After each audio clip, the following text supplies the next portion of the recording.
Hello, hello. Welcome back, my gorgeous friends from the internet. How are you doing today? Hope you're having a wonderful day because today we are going to talk about business financials. We're going to talk about three basic financial statements, the balance sheet, the cash flow statement, and the income statement. And we are going to talk about the number one reason why most businesses fail. Um, when they fail due to lack of capital. And we are also going to discuss these financial statements in terms of the poor, the middle class, and the rich, and what makes the rich rich. I hope you're excited. I'm ready. I'm all pumped up. And I also have my laptop here. I hope I don't need it. I rarely read notes. All of this is unscripted, and I hope you enjoy it. So, see you after the intro.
Hey, you're back. So let's start with the first statement, which is the balance sheet. Um, but wait a second. Before we go to balance sheet, let's talk about these three statements. These three statements kind of form the backbone of our whole financial system and the economy. And if you go to a bank and if you want to borrow money, they are not going to ask for your degree or your diploma or your certificates. They will ask for your income statement, for your financials, because that's what matters in terms of economy. And that's what matters if when you have to pay your taxes, when you have to raise money, when you have to get, all these financial things done.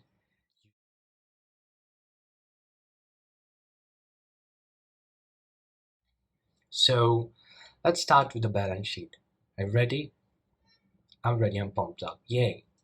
A balance sheet is one of the most ancient financial statement, and it's one of the most important because it talks about three things. It talks about assets, it talks about liabilities, and it talks about owner's equity or equity. However you might pronounce it, depending upon where you live. So because I'm talking to people all around the world, my accent kind of shifts. Sometimes I say equity, sometimes I might say equity, but I hope you'll capture it. So, why is this important? As an entrepreneur, it's very important to understand these three things and how they interact, because your number one job uh, as an entrepreneur is first to create assets, and second to increase owner's equity, right? Because the more equity you have, the more financially successful you are. So let's understand assets. What's an asset? An asset is anything that would eventually uh, add some money to your bank account. It's simple as that. A liability, on the other hand, is anything that would take away money, that would pull money away from your bank account, out of your bank account. And it's simple as that. A lot of people overcomplicate it, and sometimes due to that, even I know accountants or accounts graduates, not practicing accountants, but graduates from college, and with a degree in accounting, they still make mistakes because they don't understand what's an asset and what's a liability. The simplest way to understand is whatever adds money into my pocket is an asset, whatever pulls money out of my pocket is a liability. So, how much you are worth, your equity or your worth is the difference between how much asset you have and how much liability you have. So owner's equity equals, or owner's equity equals assets minus liabilities. And this is the balance equation. It's called the balance equation because it needs to be in balance unless something fishy is going on. Or you are just dumb. But don't be dumb. We are not dumb. We are graduates of the business catalyst. And we need to be very sharp about these things. So that's balance equation. Now let's go to the next statement. The next statement is called the income statement. And this is what you might need when you are asking to borrow money or when you want to file your income tax returns or things like that. Now, your income statement basically shows how much have you earned in a time period. So while balance sheet is talking about your overall net worth, your income statement is really talking about how much asset have you gained, how much money you have earned in a limited period of time, in which that limited period is usually a year, and that is your financial year, and or the assessment year. But it's really for usually for a period of 1 year, how much asset you have gained or lost in a period of 1 year. And so your income is really the difference between your revenue and your spending, your expenditure. So income equals revenue minus expenditure, and that's it. That's your income. And that's the profit you gain, because if I'm creating lemonade, and if I'm selling lemonade for $1 and I'm spending 50 cents on, I'm earning $1 per glass of lemonade. I'm selling it for $1, and I am spending 50 cents on the raw materials and on the manufacturing. Then my income would not be $1, but it would be 50 cents, because I'm already spending 50 cents to earn that dollar. And once that, for $1, it's tax free, but if you're earning above a certain slab, you will have to start paying income tax. And or it would depend upon your country, right? So whatever advice I'm giving is a general advice. It should not be taken as a legal advice, because each country has different rules and regulations, and things work differently. But I don't think IRS would come seeking you if you didn't pay income tax for $1 in cash. So anyway, let's move to the third statement. And the third statement is, okay, let's wait a second. Let's just revise the other two. Let's repeat the other two so we don't forget that and we don't get it all mixed. So balance sheet gives your net worth, right? How much a company is worth, how much a person is worth, and that worth depends upon the difference between their assets and their liabilities. So asset is anything that adds money into your bank account. So it might be it might be something you have purchased which grows in value over time. Let's say gold. A liability is something that eventually takes money out of your bank account, such as a loan, because a loan you would have to pay interest. So it's taking money eventually out of your bank account. And so the difference between the assets and the liability is your equity, which is your worth. Now, that's your worth at this moment in time, from the moment you were born, or from the moment the company was started, right? But income statement looks at this usually in the period of 1 year, which is the financial year, and your income is really the difference between the money you have spent um, and the money you have earned. So if I earned $1, but I spend 50 cents to earn that dollar, my income is really just 50 cents. And that's, that's my income. So balance sheet, um, it's not time dependent. Your income statement is usually for a period of a year. Your balance sheet shows your worth, your equity. Your income statement just shows how much money have you gained or lost in 1 year. So that's the difference. That's the difference. Keep this in mind. And now let's move on to the cash flow statement. And why is cash flow statement important? The cash flow statement is important because it shows how much liquid assets you have. What's a liquid asset? So we talked about assets, right?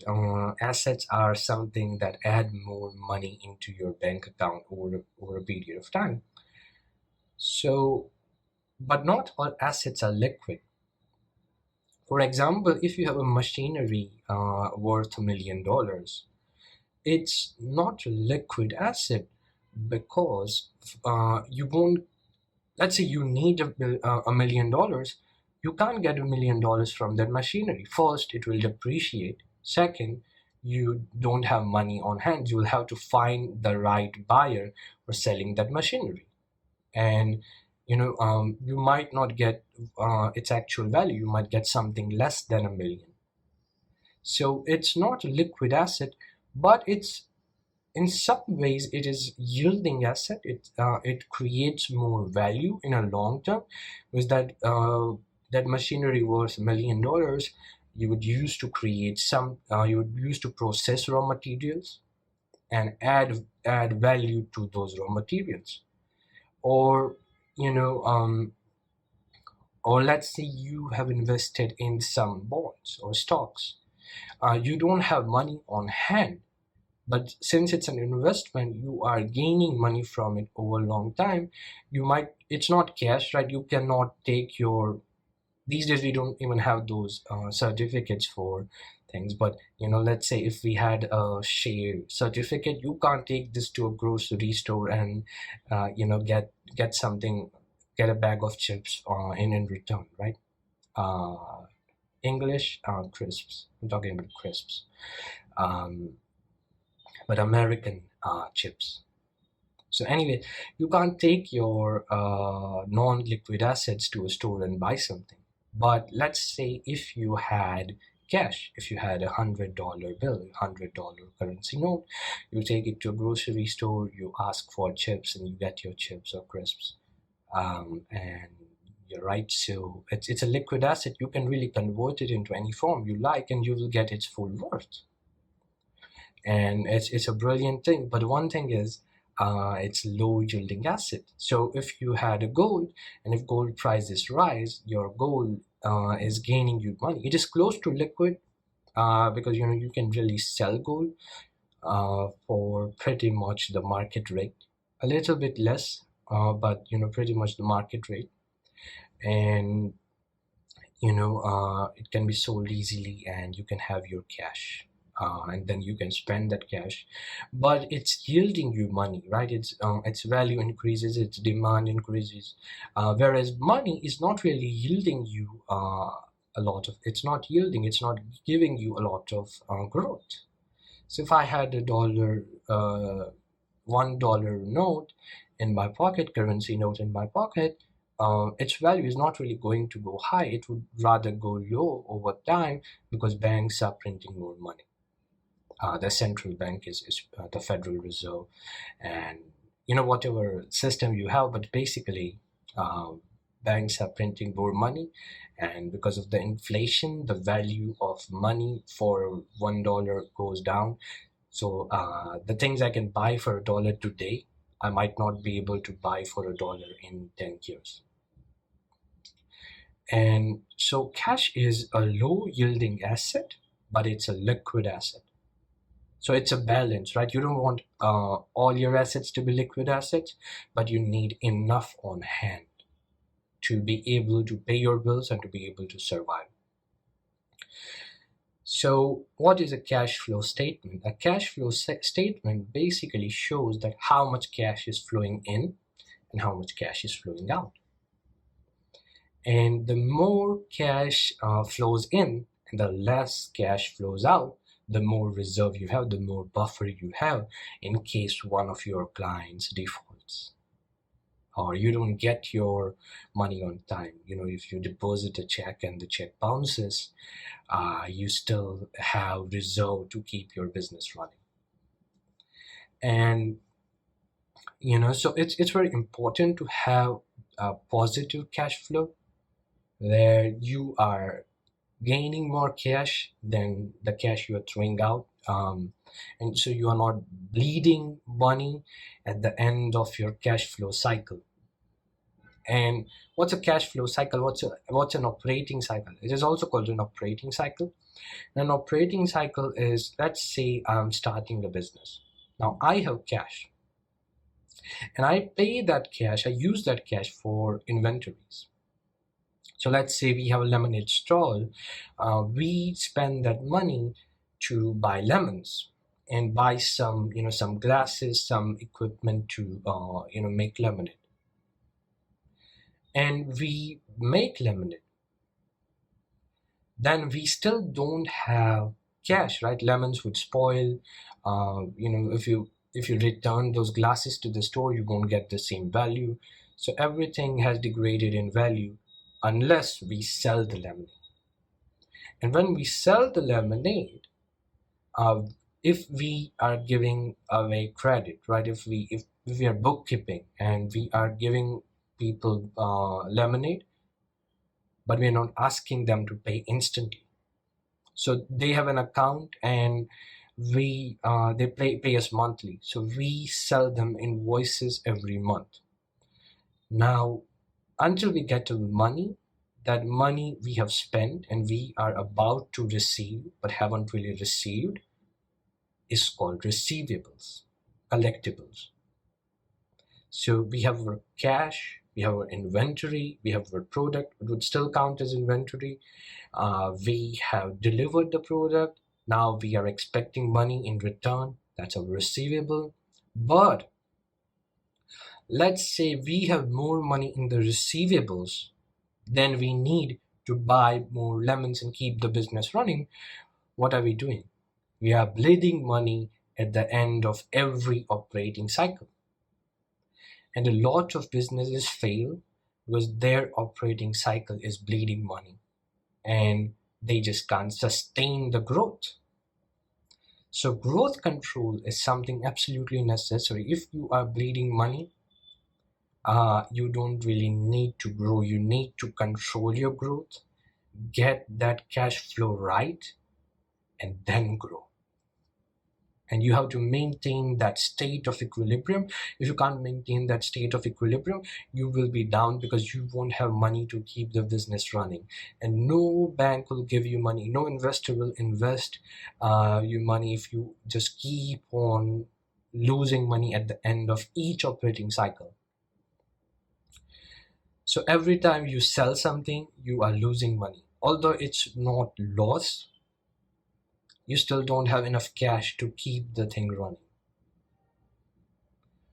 And that's very bad. So growth control is number one skill for first few years of your business.